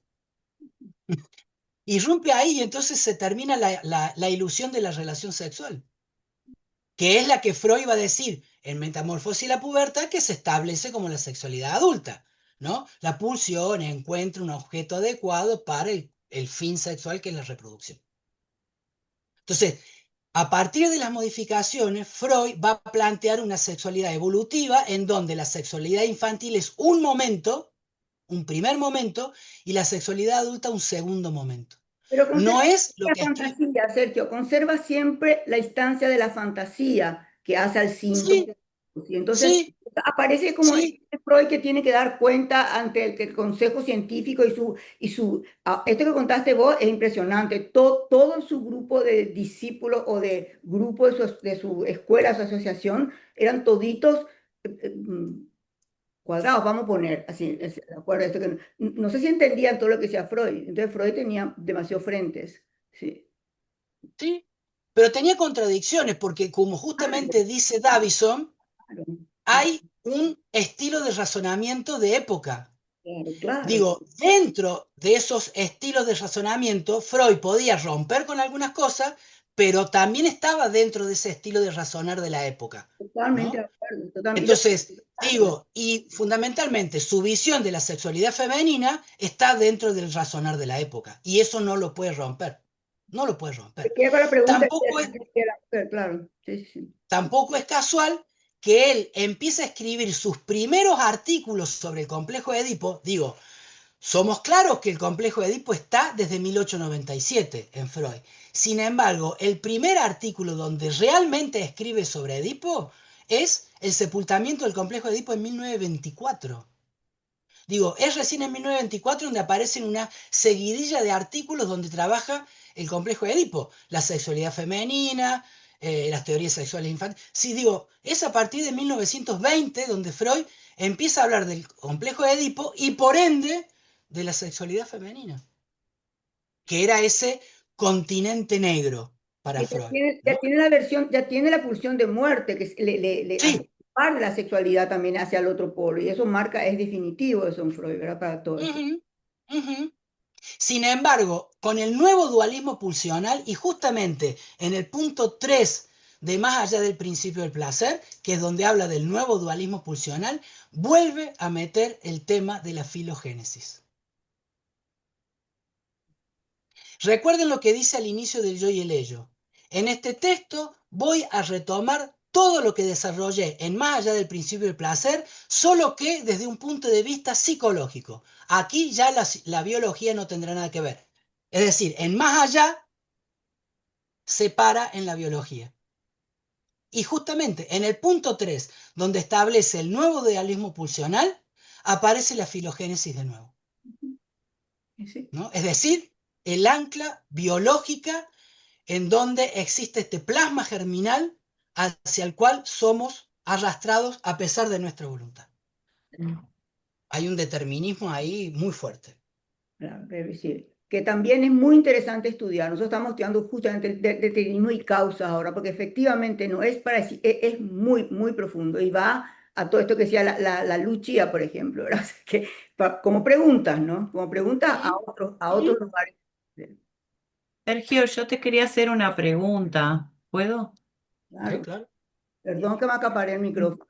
Sorry. No, todavía. No lo que pasa es que no encontraba la mano para levantar. Bueno, primero que nada, gracias por toda esta exposición. Es muy interesante, muy actual. Creo que eso que recién decían como, bueno, chismes, qué sé yo, lo que muestra es las posiciones políticas, que son muchas veces las que determinan el psicoanálisis, o sea que no. No es posible pensarlo fuera de los lazos entre analistas y de las discusiones y de la ideología y las concepciones que cada uno tenía, para dónde fueron las cosas. Mi pregunta es como muy puntual, ya que has estudiado todo transversalmente, ¿no? Todo este problema. ¿Es qué lugar pensás vos para el caso del pequeño Hans en relación a la sexualidad y a todo este desarrollo? Porque no te lo escuché nombrar y es increíble, yo lo he estado trabajando y lo he estado revisitando, la posición que Freud toma de consejero familiar,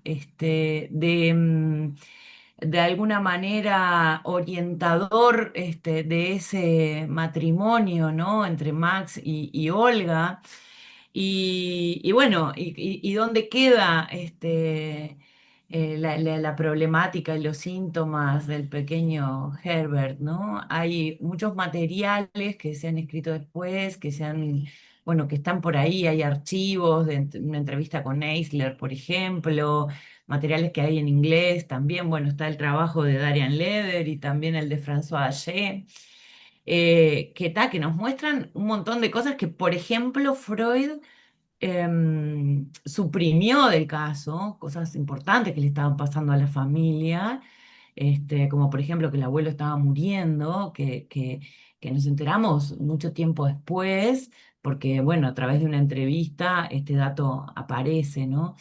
Entonces, ahí para mí se grafica o queda muy clara la posición de Freud de decidir cuándo casarse, cuándo tener hijos, o sea, una especie de, no sé, a mí me hace pensar a un personaje de la literatura uruguaya que es el de la casamentera, en una obra de teatro de Florencio Sánchez, muy básica, que no me acuerdo ahora el nombre, pero que era como la que, ¿no? Llevaba las cartas y la que manipulaba de alguna forma el destino de las parejas y cuándo tenían que tener hijos, cuándo se tenían que casar y todo lo demás. Entonces quería preguntarte si en tu libro, que espero leer pronto, algo de esto, nada, te hizo pensar en Hans de otra forma o qué sé yo. Mirá, en el libro yo no lo trabajo a Hans, pero me hiciste acordar, hace muchísimos años, década del 90, vino Jean-Louis Sou a dar un seminario a Córdoba, creo El que del fue, cuadro, el del cuadro y el niño. sí, y ahí él cuenta unas cosas sobre Juanito, que por supuesto yo no sé si fueron así o no fueron así, yo lo tomé como chisme, como anécdota, pero que tenían un peso. Y era esta cuestión de que, primero, los padres de Juanito se conocen en la sala de espera de Freud, porque la madre era paciente y él estaba en el círculo de los miércoles, ¿no? Ah, Y entonces parece ser de que al padre de Juanito, de tanto cruzarla, le picó el bicho erótico, y entonces parece que le pregunta a Freud, porque claro, si se estaba, si se estaba entonces analizando con Freud, parece que muy normalita no era, tendría un poquito tendría un poquito desacomodado los patitos de la fila, entonces el padre le pregunta a Freud qué tan desacomodados estaban los patitos. Y Freud le dice, si a usted le gusta, todo esto según Jean Louis, ¿no? Si a usted le gusta, métale para adelante, que placer sexual no le va a faltar. Así, ¿no? Y entonces el padre Juanito fue para adelante. Se casan, porque obviamente para conseguir los favores sexuales había que estar casado. Se casan y resulta que esta buena mujer era una especie de heladera Whirlpool doble puerta, ¿no? Una cámara frigorífica. O sea, no se calentaba por nada, ¿no? Entonces, el padre Juanito va y se queja con Freud. Oiga, usted me dijo y resulta que es todo lo contrario. Y ahí Freud le dice, tengan un hijo y ahí se va a resolver todo. Bueno, y ahí viene otro detalle. Los dos hijos, ¿no? Los nombres empiezan con H.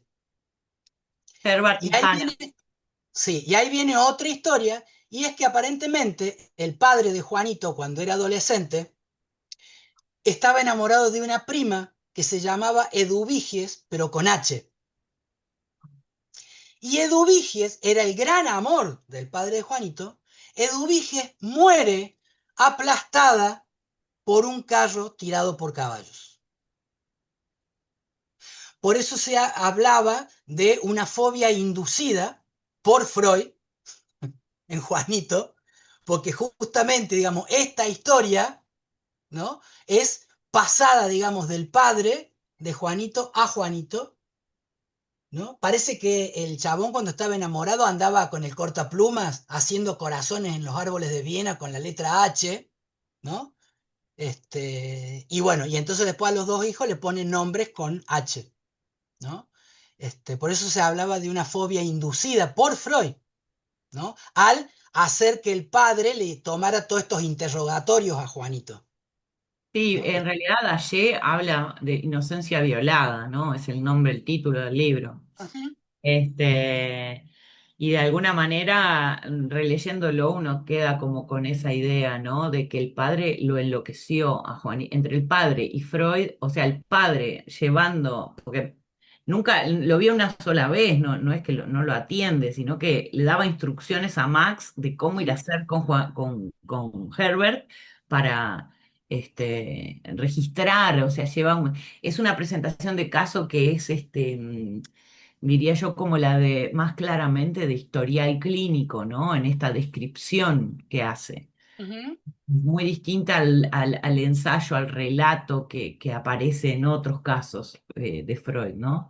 Este, y hay como un hostigamiento del niño acerca de lo que le pasaba por el padre, ¿no? Y bueno, todo en pos de que Freud, no sé, publicara una especie de caso de un psicoanálisis con niños que no fue tal. ujú. Sí, no, no hubo ningún psicoanálisis ahí.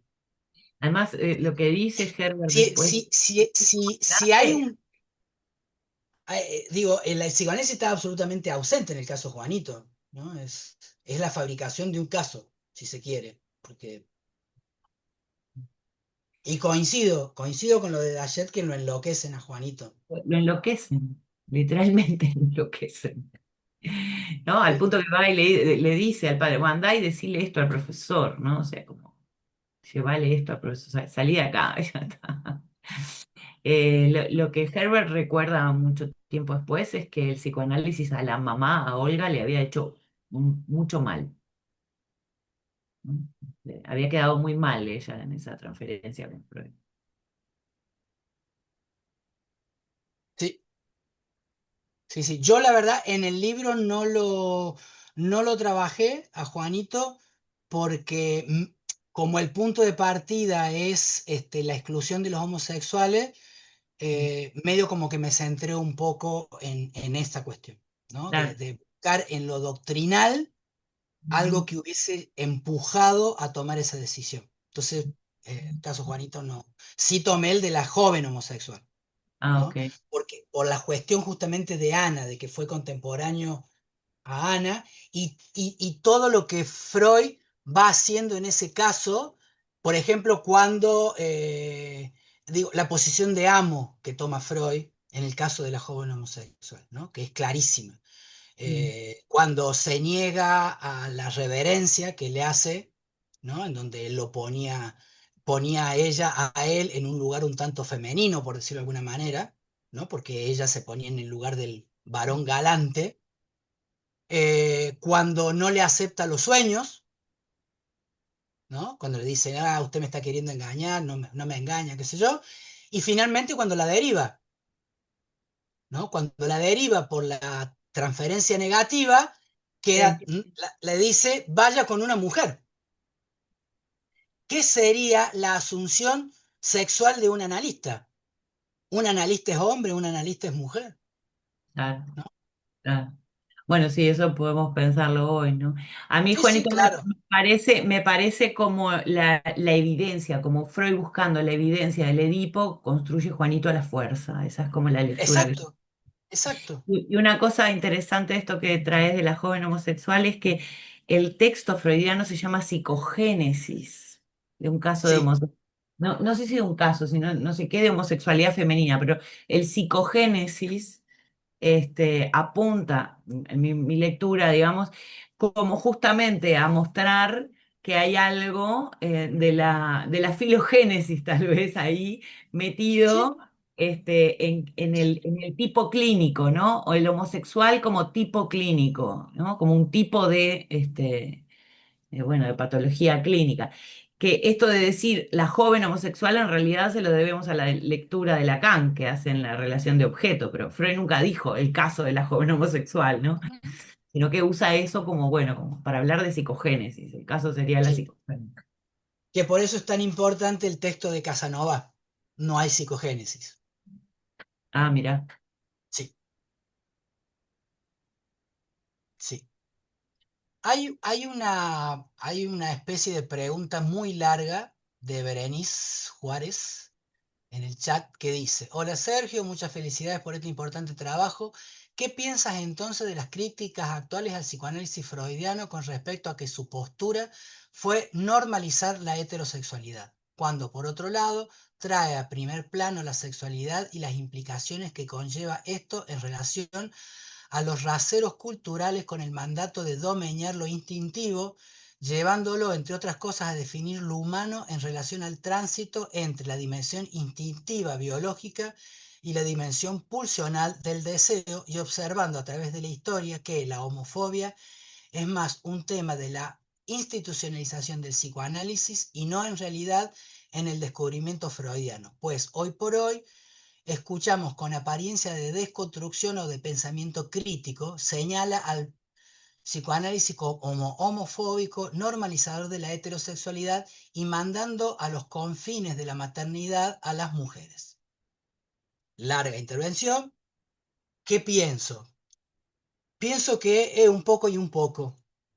Creo que efectivamente, no sé si la función del psicoanálisis fue normalizar, pero sí creo que contribuyó a normalizar, ¿no? O sea, yo no puedo decir que haya sido el objetivo, pero sí que contribuyó, sin duda contribuyó. Es decir, ya de por sí, cuando Freud, si bien va a plantear que la homosexualidad no es una enfermedad, va a plantear que la homosexualidad es un detenimiento en el desarrollo.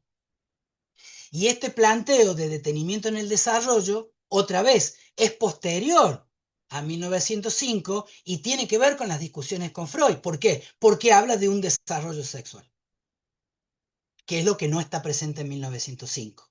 Es decir, efectivamente el pensamiento freudiano en 1905 es totalmente rupturista, que como decía Davison, y lo trajo Maru, que el mismo Freud no se daba cuenta de todas las rupturas que estaba haciendo en 1905.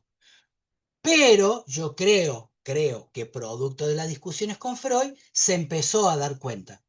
Y ahí empezó a recoger piola, ¿no?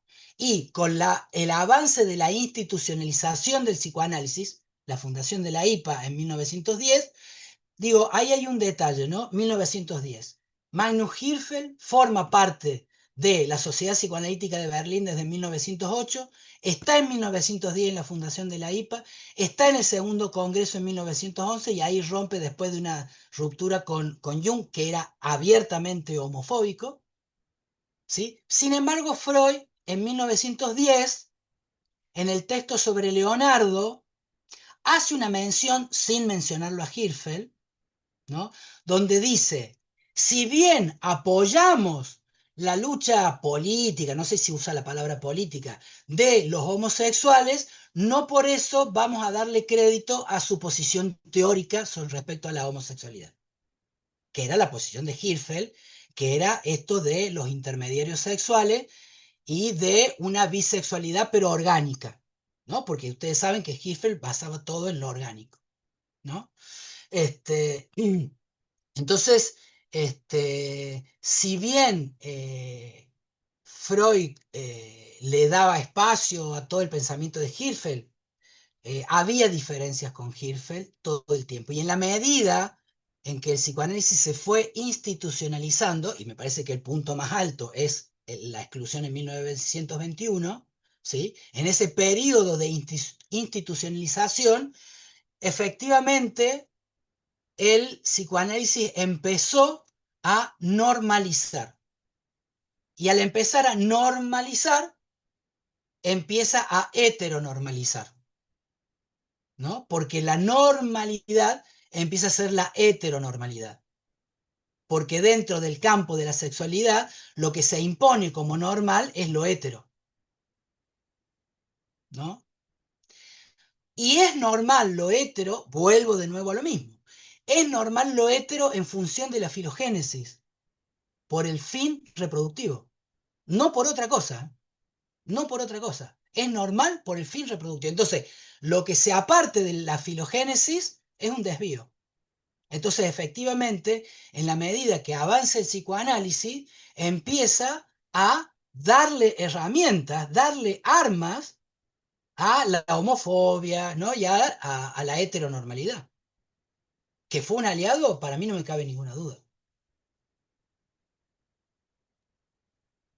Sergio, te leo un último comentario y te parece si vamos cerrando, o si alguien tiene Y algún... Fernando tiene levantada la Me mano. levantó la Ay, mano. perdón, no vi, no vi. Hace rato está con la mano, sí.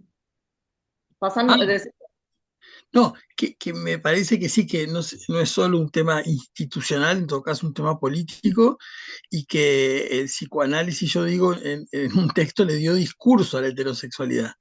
Es decir, que es bastante más que plegarse a una norma social, es que le dio discurso.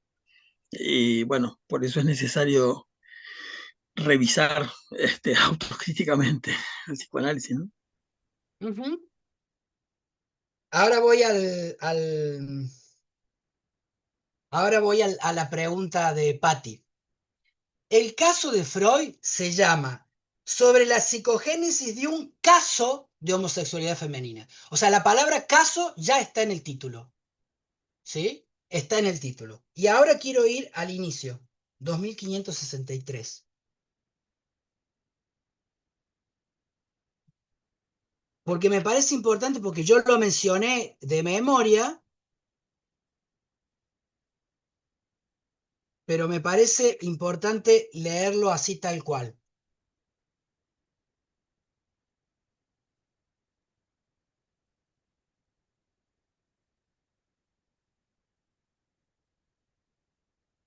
Ay, estaba leyendo otra cosa.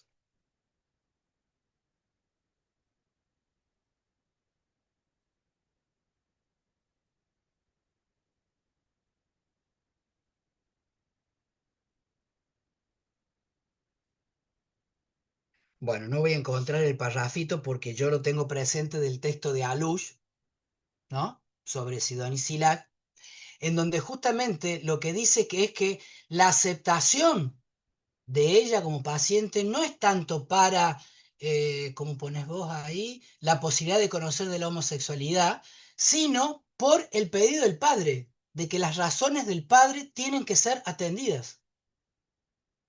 Y eso me parece muy fuerte. Insisto, me parece muy fuerte porque es contemporáneo del análisis de Ana con él. Es decir, me parece que hay que leer en, en estéreo, ¿no? El análisis de Ana con Freud, que sería leer el texto de Ana, que sería un texto sobre su propio análisis, el texto de Ana, el cual es admitido en la sociedad vienesa, con el texto de Freud sobre la joven homosexual. Hay que leerlo en estéreo porque justamente traslapa uno al otro, ¿no? Bueno, nada, yo tengo todo un capítulo donde lo desarrollo a eso así bastante, lo sigo bastante detenidamente, no encuentro ahora el párrafo, pero justamente, ¿no? El, el planteo está ahí de la cuestión de la autoridad paterna y eso no me parece un detalle menor, ¿no? De que la aceptación esta es aceptar la autoridad paterna. Porque el padre, ¿qué es lo que le pide? Enderezarla.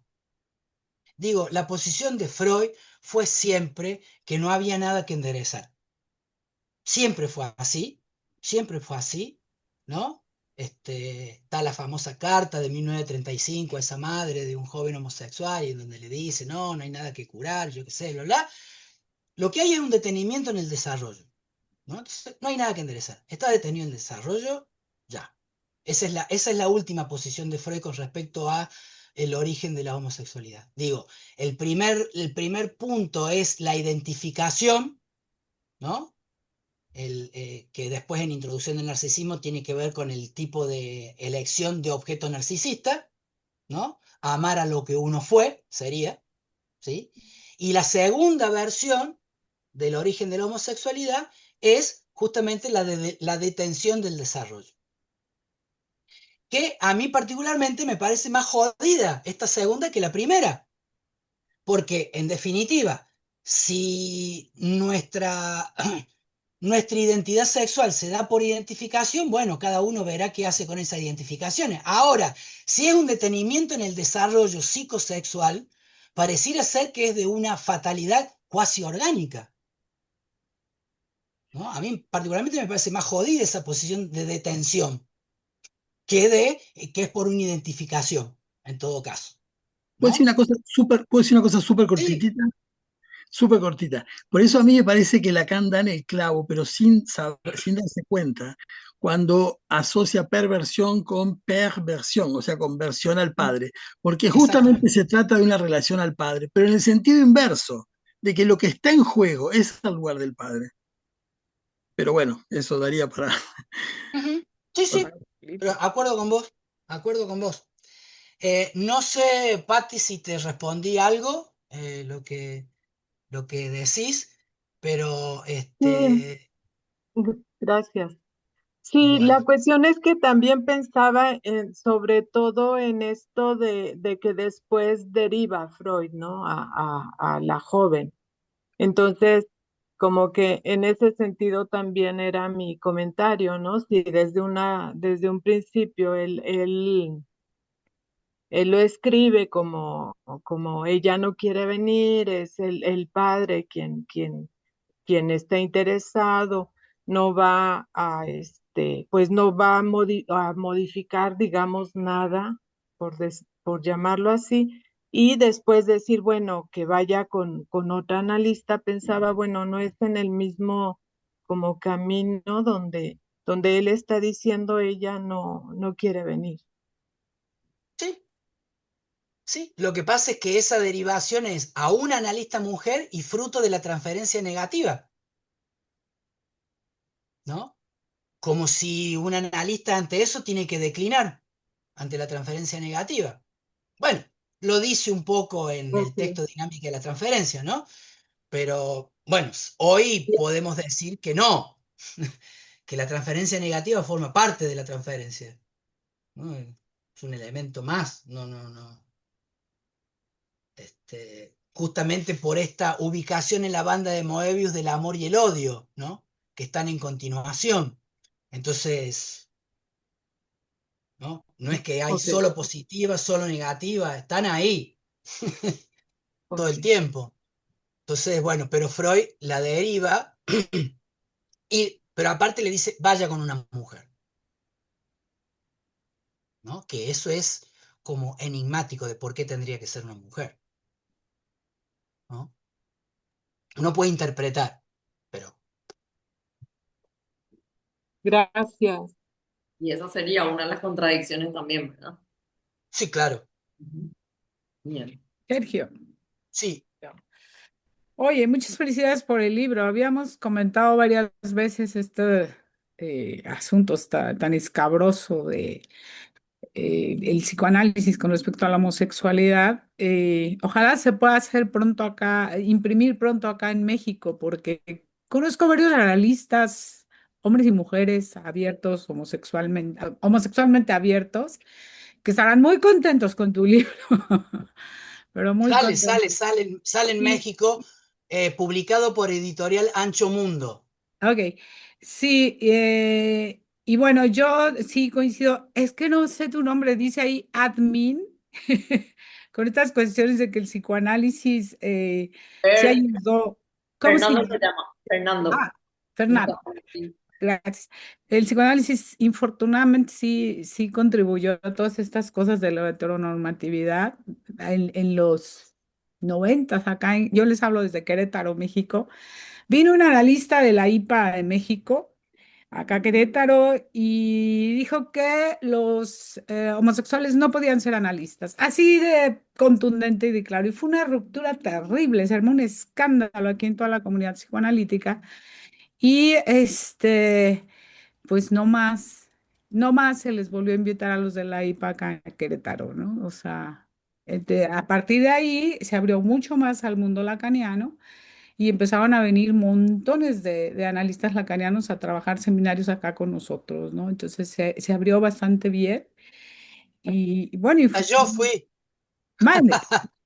hasta yo fui. Sí, tú veniste acá, te tuvimos acá en Querétaro, entonces, pero bueno, aprovecho pues, para saludar a María Eugenia, que hace mucho que no la veía, hola. Y bueno, muchas gracias y me gustó mucho a mí, más allá de la historiografía, a mí me gustan estos seguimientos puntuales teóricos, porque nos van marcando cómo se van construyendo los conceptos, que no solamente tienen que ver con la epistemología, sino con la ideología. Eso es innegable, ¿no? Todos somos hijos de nuestro tiempo, ¿no? Palabras de Freud, no mías. Entonces eso es sumamente interesante. Hoy tenemos ahora otra serie de asuntos, ¿no? Con los pederastas, con el Me Too, con toda la comunidad LGBTIQ+, que está súper diseminada. Entonces, hoy tenemos todo eso, pero todavía sigue habiendo prejuicios. Yo creo que sí, infortunadamente. Pero bueno, gracias a todos. Gracias, Rosa. También a los analistas heterosexuales nos dará mucho gusto, Sergio, tenerte en México, ¿ok? Espero. O sea, a todos quiero decir, pues. Bueno, Bueno, ¿les parece? Sí, vamos sí, cerrando porque en parte también esto, o sea, creo que el hecho de que genere tanta discusión, creo que se abren como tantas líneas, que hace que sea más rico, es también una forma de hacer como un pre-lanzamiento, ¿verdad? Para poder comprar el libro acá, vas a estar pronto en Asunción y ojalá salga de la imprenta, o como para que cuando vengas acá en abril puedas traer los libros y sí, bueno, espero que sí. poder leerlo, ¿verdad? Bueno, muchas Bueno, gracias. entonces, Gracias, muchas Sergio. gracias a todos Gracias. y bueno, nos estaremos viendo en diferentes instancias. Nos vemos próximamente. Gracias, Chao, felicidades. chao. Chao, chao.